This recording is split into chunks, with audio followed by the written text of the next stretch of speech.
Fire Emblem series is probably my favorite game series of all time. In fact, before I made videos here on YouTube, I was originally planning to extensively cover each game of the series, but before I really even got started, I ended up deciding not to. The main reason I didn't was that there's already at least 4 so well put together Fire Emblem retrospectives, and I didn't know what I could add to the discussion. That decision prompted me to begin a different retrospective, and well, here we are. But now, when asking which game series I should review next, the Fire Emblem series was unanimously the most requested in comments across both YouTube and Twitter. Now, before I begin, I want to establish a couple things. First of all, like my other retrospectives, this series will only cover the games that received a Western release. But don't you worry, thanks to the incredible and dedicated Fire Emblem fan community, almost all of the Japanese exclusive titles have been translated into English, so I'll be covering them at a later time. The next thing I want to briefly mention is that these videos will be slightly different from my other retrospective series. I won't be discussing the game's backgrounds as extensively. Instead, I'll be focusing more on my experience and personal history with each of the Fire Emblem games I review. With all that said, let's quickly go over the required info on the series. Fire Emblem is among the first of the tactical turn-based strategy game genre,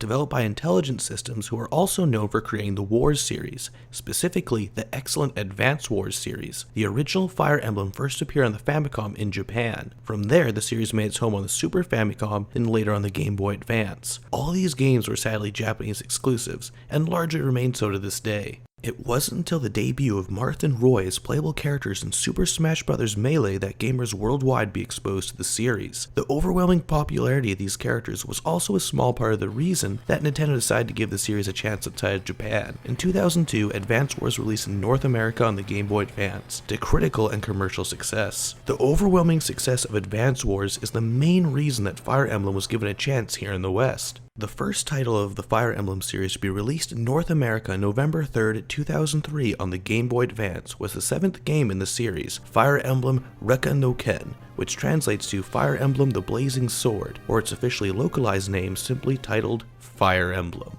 Coincidentally, the game actually released 4 days before my 9th birthday, and my grandparents ended up buying the game for me on a whim. Little did they know it, this purchase would become one of my happiest moments of my gaming life and would help kindle my love for RPGs.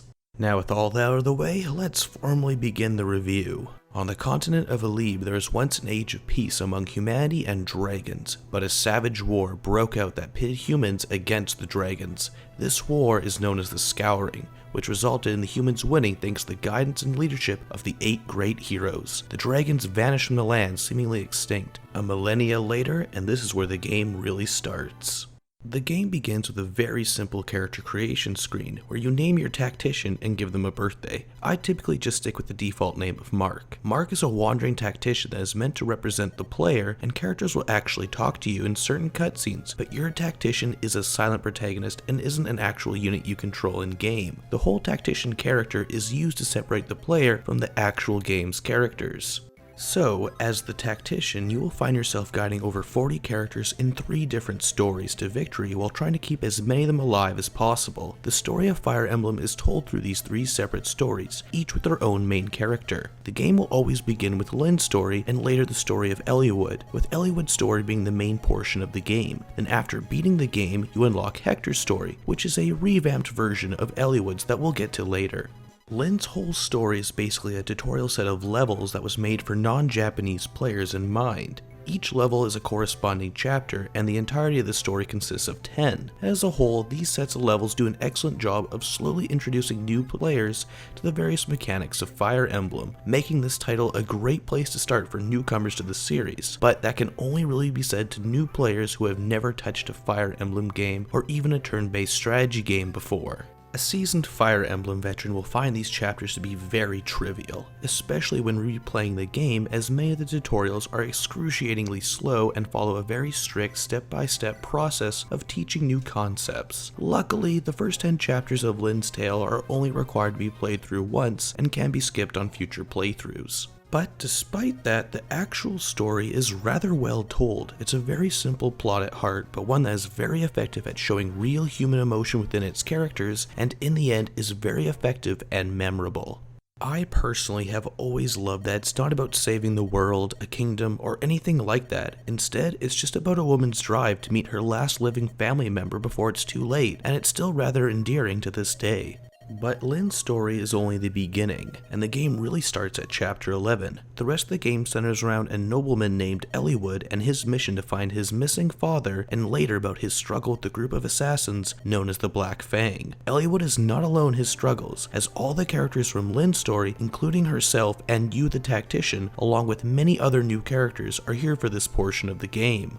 I won't go any further with the story, but I will say that the narrative for Fire Emblem is one of my personal favorites. It has a great variety of themes and tells a truly engaging tale, even though it may not break any new ground. The greatest praise I can give to the game's narrative is that it tries to break the disconnect between gameplay and story. Many of the game's most powerful story moments are expressed through gameplay, which is something I think most games these days simply don't do. If a character is meant to be strong, that will reflect in their stats, or the game will show you in gameplay how powerful they are. As well, the game is incredibly character driven, but we'll discuss that more later. Let's move on to the most important part of any game, the actual gameplay. Fire Emblem consists of managing a small army comprised of unique characters to accomplish specific objectives in each chapter in order to win. As the tactician, you are responsible for each character's life and their equipment, with weapons breaking after a certain amount of uses, and ordering them around the battlefield will try not to get anyone killed. When I say killed, I mean killed, like Game of Thrones killed. The most notorious feature that Fire Emblem is known for is its permadeath system, in which if a character dies, they are dead for good.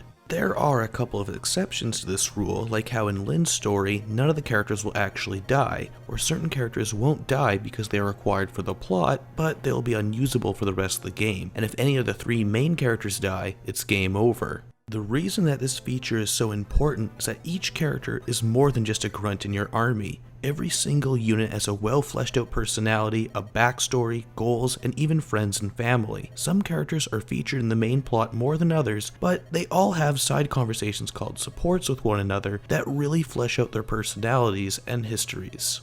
Between these character developing conversations and actually leveling up and managing them as units in battle, you will find yourself becoming attached to some of them, and because of that, you will want to do everything in your power to prevent them from dying. Each battle consists of turns between your units and the enemies. The player always has the first turn where you can move your units trade amongst one another, visit towns and shops, fight and kill enemy units, or sometimes convince an enemy to join your cause.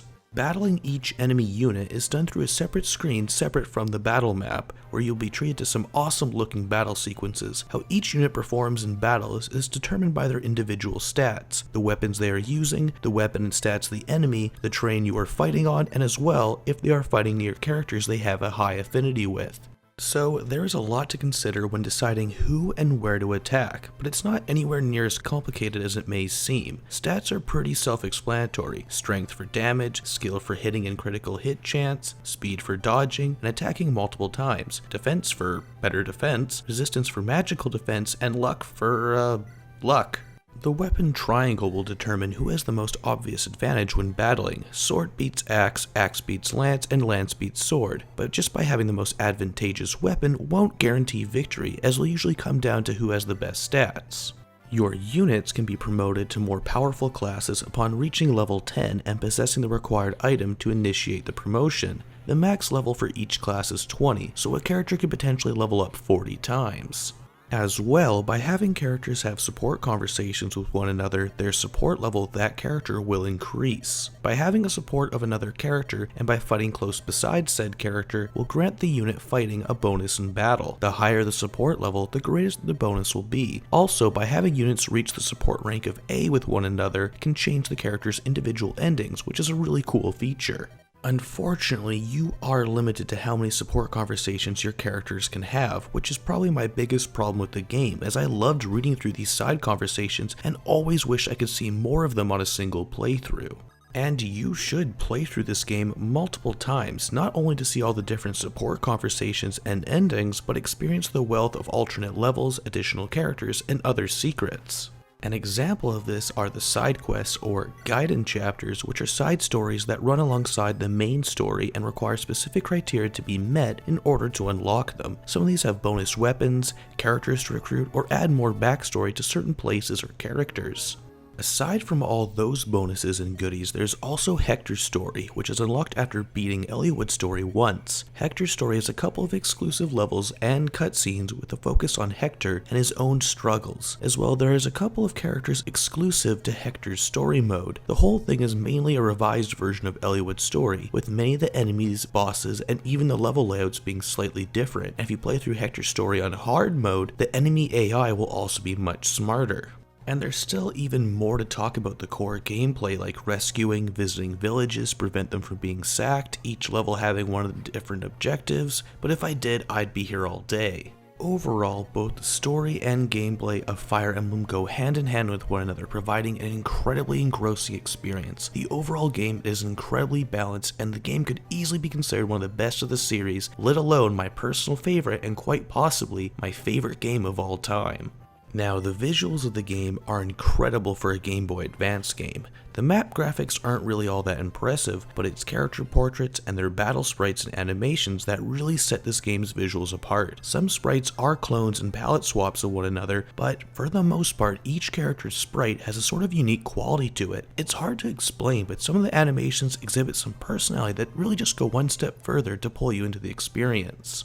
Regardless, the game is an impressive visual feat for the GBA. The same could be said for the game's music and sound effects. Although the GBA was never known for its sound quality, each piece of music sounds awesome and really sets the correct mood for story segments and exhibit the right amount of energy for battles. I still have many of these songs stuck in my head constantly, like the battle theme Strike, the recruitment theme Together We Ride, or even the main title theme. Fire Emblem easily has one of the best soundtracks available on the Game Boy Advance. As a whole, I have very little to complain about aside from not being able to see all the support conversations on a single playthrough or how much Lynn's story holds your hand while playing through it, but honestly, that's nitpicking. Fire Emblem does pretty much everything right and stands as a glorious example of everything a strategy RPG should accomplish. Maybe I'm a little blinded by nostalgia, but in the end, I'm very confident in saying that Fire Emblem is a must-play. Regardless if you like the genre or not, it may just change your mind. Between the incredible depth to each character, the impressive design of each map, the incredible amount of secrets, and just the depth and replayability this game offers is insane.